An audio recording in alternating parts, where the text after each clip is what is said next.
श्री गुरुचरित्र कथा सागर अध्याय 12वा. श्री गणेशाय नमः.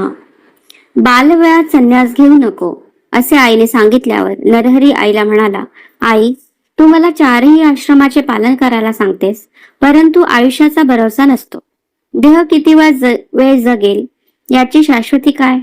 जो चिरंजीव असेल त्याला तुझा उपदेश योग्य आहे.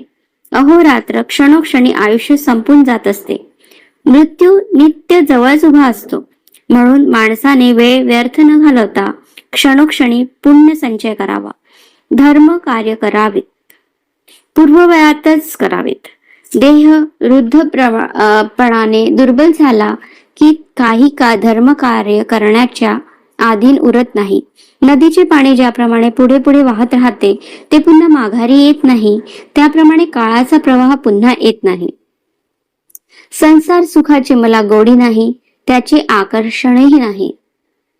आत्मानंद मिळवण्याच्या माझ्या प्रयत्नात तू मला आशीर्वाद देशील नाही?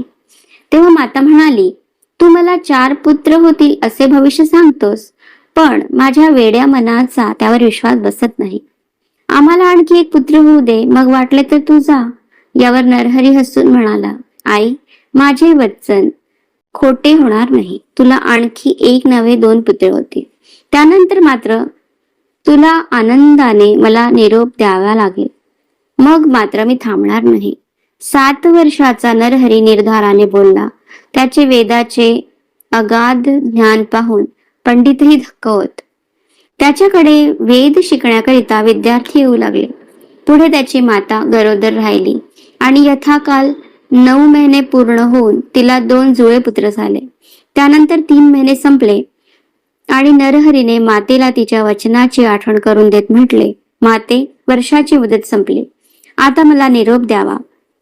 यापुढे तुला यथाकाल आणखी 2 पुत्र आणि 1 कन्या होईल. ती सर्व तुझी अपत्ये, ज्ञानी, दीर्घायू, तुम्हाला सुख संतोष देणारी, सद्वर्तनी, सुखी होतील. त्यावर माता म्हणाली, बाळा, तू आमचे कुलदैवत आहेस. आम्हाला तुझे खरे स्वरूप कळले नाही. तुझे संगोपन करताना आमच्या हातून तुझी अबाळ झाली असेल, तुझी भूक, तहान, झोप समजून घेताना आमच्याकडून दुर्लक्ष झाले असेल तर राग मानू नको, क्षमा कर. तू आमच्या वंशाचा तारक आहेस. शिवाची प्रदोषकाळी केलेली पूजा फलद्रूप झाली आणि तुझ्या रूपाने प्रत्यक्ष परमेश्वराने माझ्या पोटी अवतार घेतला. माझा जन्म कृतार्थ झाला. ही आमची जन्म मरणाची यातायाती दूर करावी, आमचा उद्धार करावा. यापुढे तुझे दर्शन कसे होणार आणि तुझ्या दर्शनाशिवाय आम्ही कसे जगू? माझ्या आईचे अंतःकरण आहे. पुत्र किती मोठा विद्वान, तपस्वी, विरक्त असला तरी आईला पुत्र भेटीची ओढ असते. नरहरी आपल्या मातेची समजूत घालीत म्हणाला, तुमच्या मनात ज्यावेळी माझे स्मरण होईल त्या क्षणी मी उपस्थित होईल. तुम्ही वैभवात, सुखात जीवन जगाल. कसलेही न्यून अथवा दुःख भोग सोसावे लागणार नाही. चिंता करू नका. माते, तू प्रदोषी शिवाची पूजा केलीस. तुला पूर्ण जन्म नाही. 30 वर्षांनी मी तुम्हाला पुन्हा दर्शन देईन म्हणून श्री गुरु श्रीपाद वल्लभांनी पुन्हा अंबा भवानीला मूळ स्वरूपात दर्शन दिले. तिला सात्विक समाधान लाभले. तिने श्री गुरु नरहरीला संन्यास दीक्षा घेण्याची आज्ञा दिली. नरहरी आई वडिलांचा निरोप घेऊन निघाले. प्रथम ते वाराणसी, काशी क्षेत्रात गेले. तेथे काही काळ योगाभ्यास, खडतर तप केले. त्यांचे तेज, तप, अभ्यास, वेदशास्त्राचे ज्ञान पाहून काशी क्षेत्रातील पंडित चकित झाले. काशी क्षेत्रात कृष्ण सरस्वती नावाचे यती होते. यांनी श्री गुरु नरहरी यांना पाहताच इतर तपसी जनांना म्हणाले, या ब्रह्मचार्याला सामान्य समजू नका. तो अति तपस्वी अवतारी पुरुष आहे.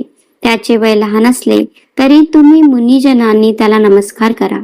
आम्ही याला परोपकारासाठी संन्यास दीक्षा देण्याचे ठरविले आहे.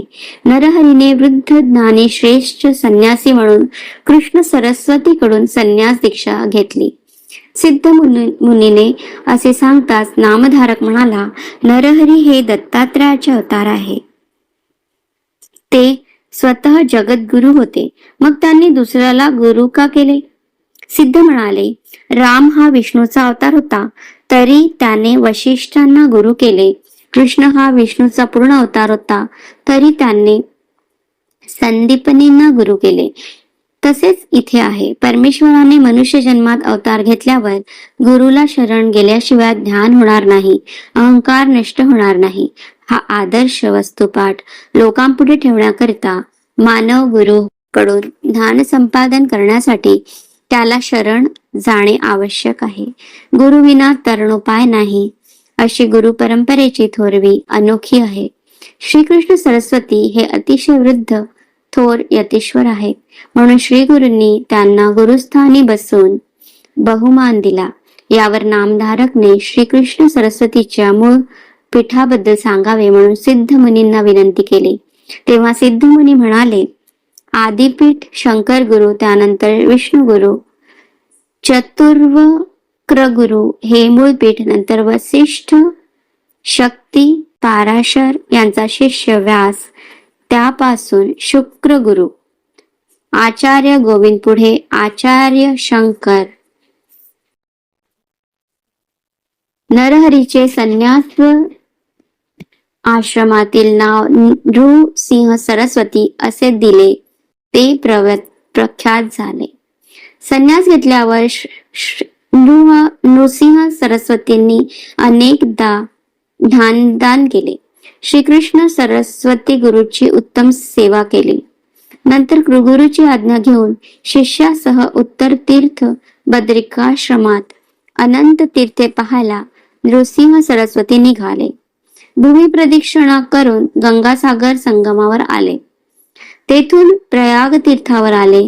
तेथे त्यांना माधव नावाचा ब्राह्मण भेटला. त्याला ब्रह्मज्ञानाचा उपदेश करून त्याचे माधव सरस्वती असे नाव ठेवले. त्यावर त्यांची विशेष कृपा होती. सिद्ध म्हणाले, नामधारका, अशा प्रकारे नृसिंह सरस्वतीचे अनेक शिष्य झाले. पुढे आणखी गुरुचरित्र ऐक. 12वा अध्याय समाप्त. तुम्हाला हे श्री गुरुचरित्र कथासार कसे वाटले ते कमेंट बॉक्समध्ये नक्की सांगा, म्हणजे आम्हाला श्री गुरुचरित्र कथासारवर आणखी व्हिडिओ बनवण्याची प्रेरणा मिळत राहील. कृपया चॅनलला सबस्क्राईब करा आणि सूचनांसाठी बेल आयकॉन दाबा. धन्यवाद.